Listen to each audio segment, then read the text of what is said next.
Türkiye башкаласы Анкарада 13 сәгать исәнмесез, мөхтәрәм тыңлаучылар. Бүген 2026 елның 26 июнь җомга көне. Сез турыдан-туры эфирда Төркия Аваз радиосының татар телендәге тапшыруларын тыңлыйсыз. Безнең программа 16 метрлы кыска дулкынның 17615 кГц яшьлегеннән 42 дәрәҗә көнчыгыш юнәлешендәге Түрксат 3А һәм Түрксат 4А иярченнәре белән 3 тапкыр www.trtdinle.com интернет адресы аша һәм кесә телефоннарының TRT Dinle тыңла кушымтасыннан Вот Is радио каналыннан тапшырыла.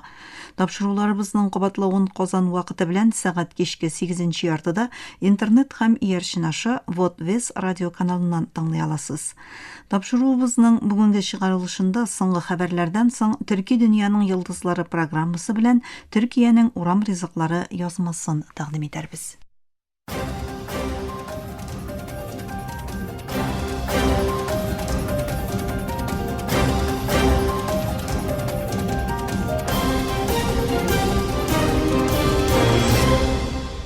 Соңгы хәбәрләр белән башлыйбыз. Төркия дипломатик чыганаклары Анадолу агентлыгына хәбәр итүенчә, Төркия тышкы эшләр министры Хакан Фидан Венесуэладагы җир тетрәү фаҗигасы һәм аның нәтиҗәсендә килеп чыгарга мөмкин булган гуманитар ихтыяҗлар турында Венесуэла тышкы эшләр министры Иван Гил белән телефон аша сөйләште.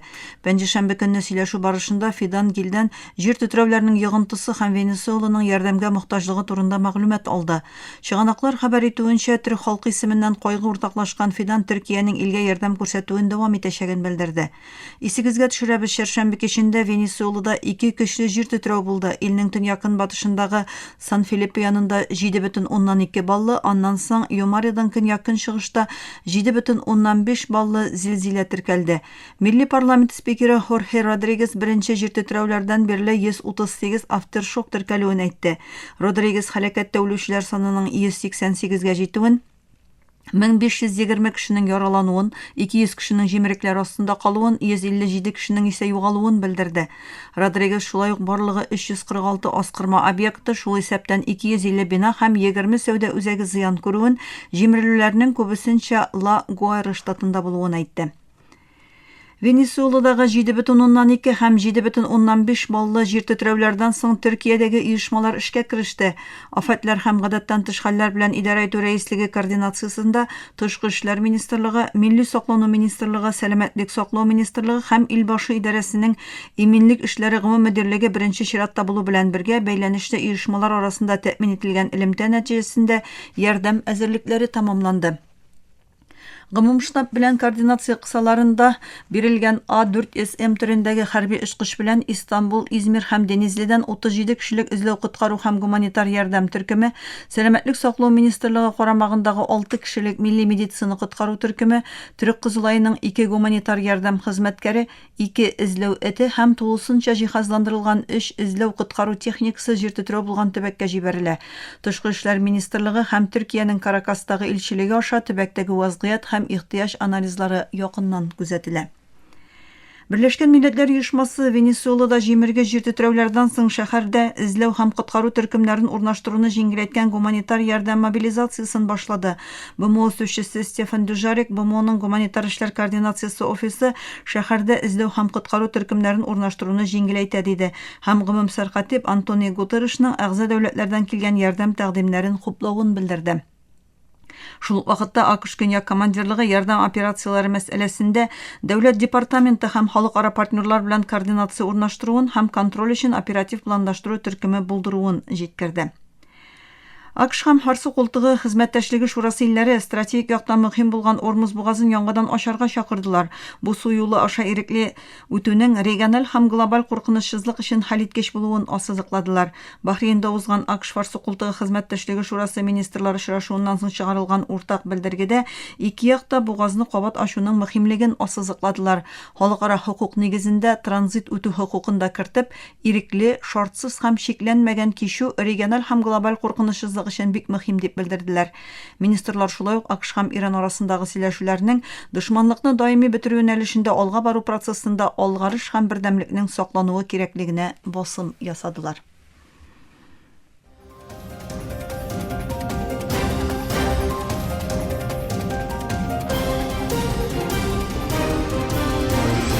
Türkiye Ovazı dolqınlarında соңғы хәбәрләр тыңлайсыз. Русия саклану министрлыгы төнлә һава саклану системасының 660 Украина пилотсыз ұшу аппаратын бәреп төшерүен хәбәр итте. Бу сан сугыш башланганнан бирле теркәлгән иң югары күрсәткечләрнең берсе.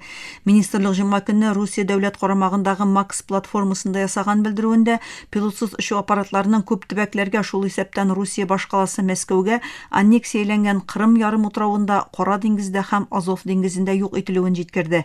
Мәскәү мэры Сергей Собянин башкалага таба баручы ким дигәндә 47 дронның тоткарлануын әйтте. Тула өлкәсе губернаторы Дмитрий Миляев Мәскәүдән якынча 180 километр көньякта урнашкан Тула өлкәсендә дә зур күләмле дрон һөҗүме булуын җиткерде. Украина соңгы айларда Русиягә каршы ерак аралы пилотсыз ұшу аппаратлары белән һөҗүмнәрен көчәйтте. Русиянең энергетика аскырмасын нишанга алып, Украина Кремльне сугыштагы чыгымнарын финанслау өчен кулланган мөһим кирим чыганагыннан мәхрүм итүне максат итеп куя.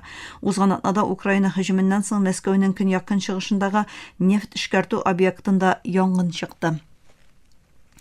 Израиль армиясы Тель-Авив АКШ шарadaşчылыгында төзелгән утны туктатуны бозганнан соң Ливанның көньягында Хизбуллах тыныч халык дип санаган 6 кешене үтерүен ачыклады. Хизбуллах Ливанның көньягында тыныч халыкка юнәлтелгән Израиль дрон һөҗүмен утны туктату килешүен ачыктан ачу бозу дип белдерде. Төркем бу һөҗүмне Израиль армиясының соңгы 48 сәгать эчендә Ливан тыныч халкына юнәлтелгән икенче махсус һөҗүме дип атады. Израиль көчләренең Газаның төньягында ут ачуы нәтиҗәсендә бер фәләстинле һәлак булды. Бу вакыйга 2025 елның 10 октябреннән бирле гамәлдә булган утны туктату килешүен бозуның соңгы очрагы дип белдерелде. Газа сәламәтлек саклау министрлыгы мәгълүматларына караганда, шәршәмбе көненә кадәр Израильнең утны туктату килешүен бозуы нәтиҗәсендә 1029 фәләстинле һәлак булган һәм 3249 кеше яраланган. Утны туктату 2023 елның 7 октябрендә башланган һәм 2 ел дәвам иткән Израильнең Газадагы геноцидыннан соң тәэмин ителгән иде. Авропада үлем очракларының артуының кыйткага тәэсир иткән көчле өстенлек белән бәйле булуы белдерелде. Испания 4 көн эчендә булган 212 үлем очрагының һава температурасы белән бәйле булуын исәпли. Франция әлегә берничә үлем очрагы турында хәбәр итте. Испаниядә температура рекордлы күрсәткечләргә иреште һәм Авропа үлем очракларын күзәтү шелтәре өстенлек белән бәйле үлемнәрнең алдагы еллар белән чагыштырганда сизелерлек артуын ачыклады. Франциядә 1947 елдан бирле иң эссе көн теркәлде. Ил буенча уртача температура 30 градуска җитте, Парижда иң югары күрсәткеч 40,13 градус иде. Шиктән тыш эсселек күп санлы үлем очракларына китерде, шул исәптән машинадагы 3 яшьлек баланың да гомере өзелде. Париж төбәгендә йөрәк иянәге өчен ашыгыч ярдәм чакырулары артты. Анализ күрсәткәнчә, Авропа буенча 100 миллионнан артык кеше, шул исәптән Франция һәм Германиядә 35 градустан югарырак температурага дучар булган. Берләшкән Милләтләр Оешмасы гомумсар катибы Антонио Гутерриш кебек экспертлар һәм рәсми затлар көчәюче эсселек аркасында халык сәламәтлегенә янаучы куркыныч белән көрәшү өчен ашыгыч климат чараларын һәм аскырмага инвестициялар кертүне таләп итте. НАТО гомумсар катибы Марк Рютте әйтүенчә, әгъза дәүләтләр хәрби җитештерүне киңәйтү һәм коллектив куркынычсызлык мөмкинлекләрен ныгытуны максат иткән чорда, иттифак киләсе айда Төркиянең Әнкара шәһәрендә узачак саммитында $100 миллиард яңа саклану килешүләре тулында игълан итәчәк. НАТО гомумсар катибы Анкара саммитының узган елгы Гага саммитыннан тагын да мөһимрәк булуын белдерде. Иттифакның йөкләмәләрен үтәүнең әһәмиятенә басым ясады.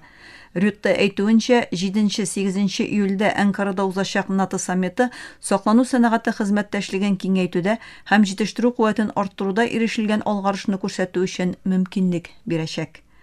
Мөхтәрәм тыңлаучылар, сез Төркия авазы тулкыннарында соңгы хәбәрләр белән таныштыгыз.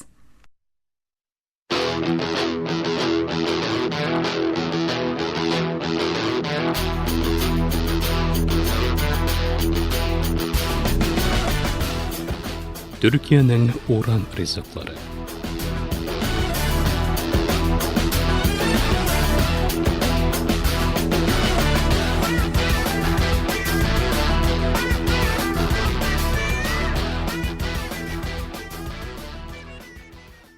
Мөхтәрәм тыңлаучылар, бүген без сезгә Төркиянең танылган татлы ризыгы лукма турында сөйләрбез.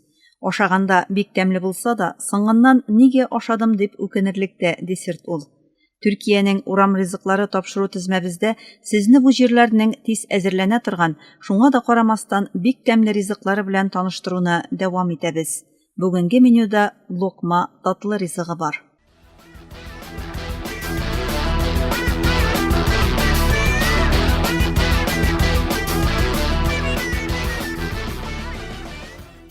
Татлы ризыклар һәркем каршы тора алмый торган, ашау белән ашамау арасында көрәшкән ризыкларның берсе мөгаен. Татлы ризык ашау хыялы да безне бәхетле итә. Шикәрле ризык ашаганда миебез допамин бүлеп чыгара һәм үзебезне яхшырак хис итәбез. Аның сәламәтлегебез өчен зарарлы булуын, тән авырлыгын арттырачагын белсәк тә, десертларны кире кага алмыйбыз. Локма татлы ризыгы да шундый десертларның берсе. Аны ашап карасагыз, нәрсә әйтергә теләгәнемне яхшырак аңларсыз. Локма ширбәтле татлы ризык. Башта камыр әзерләнә. Камыр өчен ак он, чүпрә, су һәм тоз кирәк. Әлеге камырдан әстерхан шикләвеге зурлыгындагы камыр кисәкләре әзерләп кызган майда кыздырыла. Кыздырылган түгәрәк камыр кисәкләре алдан әзерләнгән ширбәткә батырып чыгарыла. Ширбәт су белән шикәр кайнатмасы. Локмалар гадәттә шар формасында була. Булар сарай локмасы дип атала. Уртасында тишек булган локмаларны исә Измир локмасы дип йөртәләр. Локма татлы ризыгының кыскача гына тарихына тукталып китик. Локма сүзенең килеп чыгышы гарәп теленә нигезләнгән. Ул гарәпчә лукма сүзеннән алынган һәм йотым, авызга алынган ризык кисәге дигәнне аңлата. Беренче язма факт 13-нче гасырга карый һәм аны гарәп фикер иясе Абдул-Латиф әл-Багдади язган. Казый лыкмасы дип яза ул әлеге татлы ризык турында. Госманлы императорлыгында ширбәтле камыр ризыклары 15-нче гасырдан язма чыганакларда чыга башлый. Локма татлы ризыгы аларның беренче мисалларыннан берсе. Шикәр камышыннан алынган шикәр ул вакытта бик кыйммәт була. Ул сарайларда яки махсус әзерләнгән табыннарда гына булган. Госманлы империясында да хәл башкача булмый. Бәйрәмнәр, туйлар һәм сөннәткә утырту кебек көннәрдә генә кешеләр татлы ризыклар белән сыйланалар. Әлбәттә бу вакыт узу белән һәм шикәр киң таралу белән үзгәрә. Кайчандыр сарай табыннарында гына булган локма десерты 19-нчы гасыр ашамлыклар китапларында күренә башлый һәм хәтта урамнарда локма пешереп сатучылар очрый башлый. Локма Төркиядә һәм гарәп илләрендә генә түгел, Грециядә дә киң таралган татлы ризык. Локма десертының бик тәмле булудан тыш тагын бер матур үзенчәлеге бар. Ул шулай ук бердәмлек һәм рухи ярдәм символы. Мәсәлән, кеше, гаилә яки оешма локма татлы ризыгын әзерләтеп урамда таратырга мөмкин. Бу җеназа яки кеше үлеменнән соң 40-нчы көндә Коръән уку көнендә, яисә эш, туй кебек шатлыклы вакыйгаларда да булырга мөмкин. Моннан тыш локма махсус дини көннәрдә, мәсәлән, изге кичәләрдә таратылырга мөмкин. Максат кайгы яки шатлык уртаклашу һәм савап эшләү. Локмалар танышларга, дусларга, якыннарга һәм шул ук вакытта юлдан узучы кешеләргә бирелә һәм алардан хәер, дуга сорала.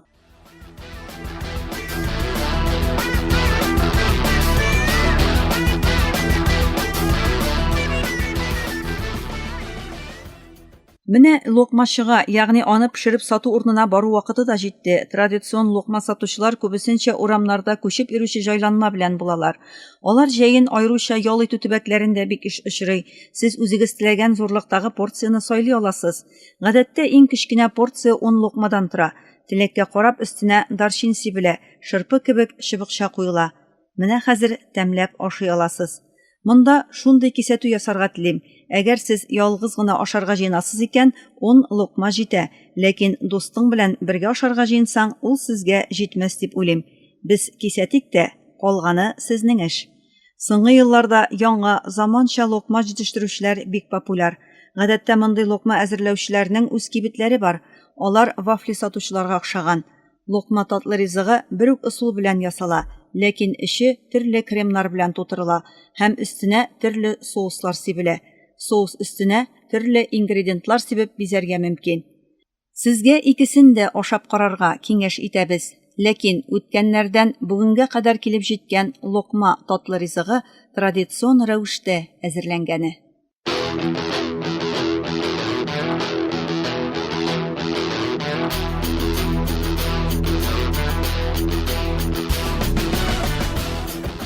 Төркиянең уран ризыклары.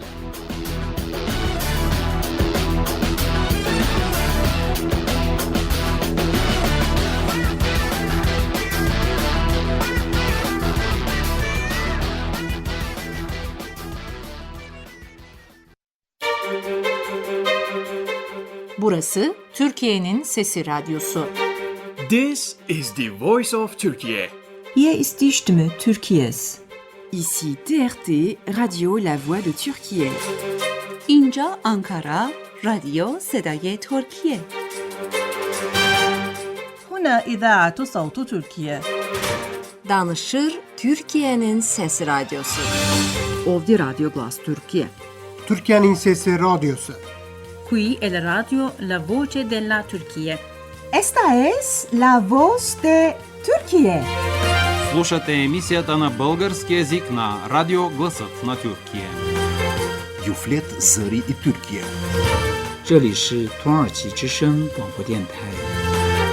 اینجا انقره رادیو صدای ترکیه. دا Türkiye Radyo'da. خصوم ترکیه زاین رادیو گایانه. Eterçiye Radyo Sadburi Türkiye Sıkma. Ovada Türkiye Ünü Radyosu. Aici Radio Vocea Türkiye. Говорит голос Türkiye. Efirde Türkiye Ovası. Gepleyer Türkiye'nin Fethi Radyosu. Ye Saday Türkiye. Anlavatkanlar Türkiye Avazı Radyosu. Evo İfonitis Türkiye. Ovdi Radio Glas Türkiye. Kita Radio Muria Türkiye. Ini adalah Radio Suara Turkiye. Hii ni idhaa ya Kiswahili, sauti ya Turkiye. Este es Radio Voz de Türkiye. こちらはトルキエの声ラジオです。 Zborova Glasot na Türkiye. Efirde Türkiye Ovozi Radyosu. It Türkiye Hangi Radyo'ya? Ovdi Radio Glas Türkiye. Türkiye Ünü Radyosu. Burası Türkiye'nin Sesi Radyosu.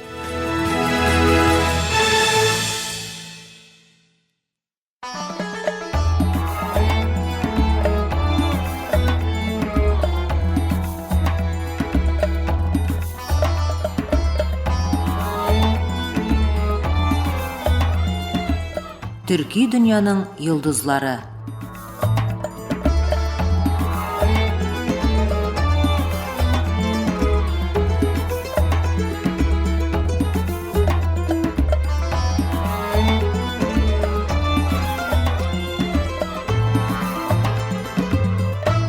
Türkiye dünyanın yıldızları tapşırı tizmemizin bu bölümünde Anadolu'nun yüreğinden Balkanlarga akkan nur, Koyun Baba turunda söz baraşaq.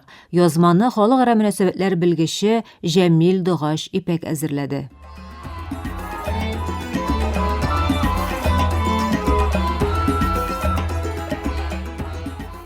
Anadolu dalaları kuşağında, Kızılırmak yarındağı Osmanşıkta ғасырлар boyu bir türbe tura. Bu Xorasandan kelgen izge Koyun Babanın kabiri. Köp ғасырлар elek Anadolu'nun yüreğine düşken bu yaktılık, Türkiye İslam dünyasında tiren izler kaldıra. Evliye Şelebi anı dünyanın nuru, izgilerinin tayanışı, saf yüreklerinin asılı dipmakti hem Hacı Bektaş Veli'nin halifesi buluna basım yasay. Koyun Baba'nın turmuş hikayesi Orta Aziyadan Anadolu'ga hem andan Balkanlarga kadar suzuluşu көңіл сәяхәте. Риваятlerге караганда bir tünde аңа Ali Peygamber күренә hem кара кыялы, кыр тавыгы тавышлары ишетелүче hem тимьян исләре бөркелеп торучы кешесез урын тап. Анда табын әзерлә hem ярлыларны сыйла дип эндәшә.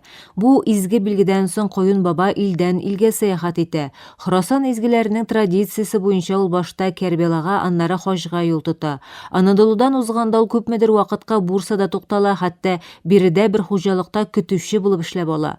Риваятләргә караганда Бурсада үзе ялланган бай белән килешү төзү һәм игезәк тудырган сарыкларның бер бәрәнен үзенә ала. Нәтиҗәдә аның кичкенә генә көтүе барлыкка килә. Шул сәбәпле аны янәшәсендәгеләр Koyun Baba дип йөртә башлый. Koyun türkçədən tərcümə etkəndə bərən bula. Yumuşaq xarakteri həm tıynak xılqı bilən tanılğan bu izginin Bursada muğjizələr күрсәтә башлаганнан соң йогынтысы арта. Ахырдан күңеленә кергән ул кара кыялы урынны табу өчен юлга чыга һәм Кызылырмак буйларында Османчык тирәсендәге таулыкларда морадына ирешә.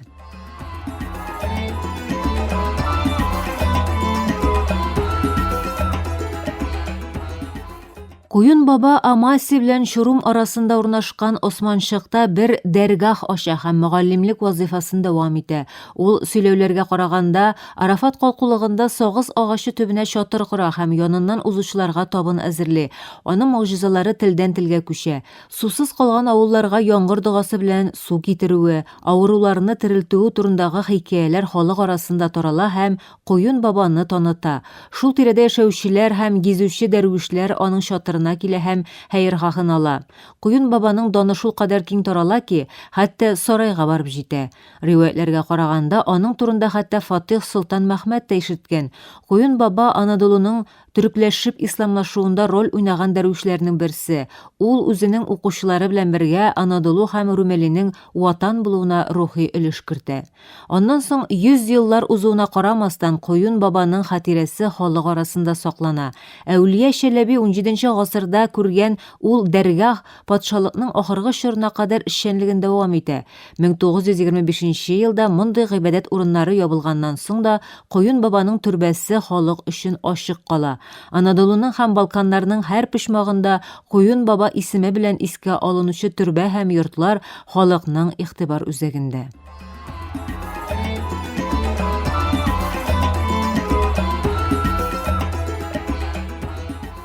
Куюн баба Анадолуда Әхмәт Ясәвидән Хаҗи Бәктәш Вәлигә кадәр сузылучы төрекмән изгеләре чылбырында бер бәйләнеш буларак кабул ителә.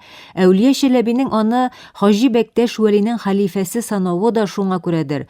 Куюн бабаның Анадолуның үзәк өлешләрендә, Балкан территориясендә дә киң йогынтысы була. Аның риваятләрдә Хорасан, Мәккә, Бурса, Коня, Амасия һәм хәтта Кипр белән бәйле рәвештә телгә алынуы никадәр киң географиядә из калдыруын күрсәтә. Төркиянең төрле урыннарында Куюн баба исеме белән аталучы 20дән артык төрбә һәм урын ачыкланды. Бу хәл мөгаен Куюн бабаның төрле якларга таралган хәлифәләре белән дә бәйледер. Аның нуры Анадолу чикләрен узып Румели офыгына кадәр барып җитә. Балканнарда Куюн баба исемен йөртүче 2 әһәмиятле төрбә бар. Берсе Румыниянең Бабадах шәһәрендә, икенчесе Македониянең Шипковиц авылында.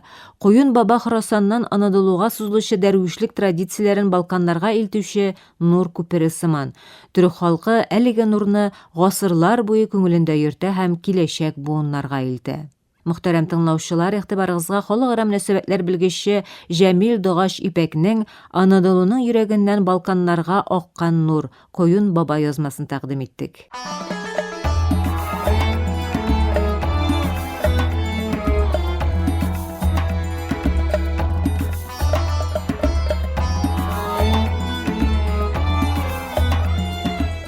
Төрки дөньяның йолдызлары.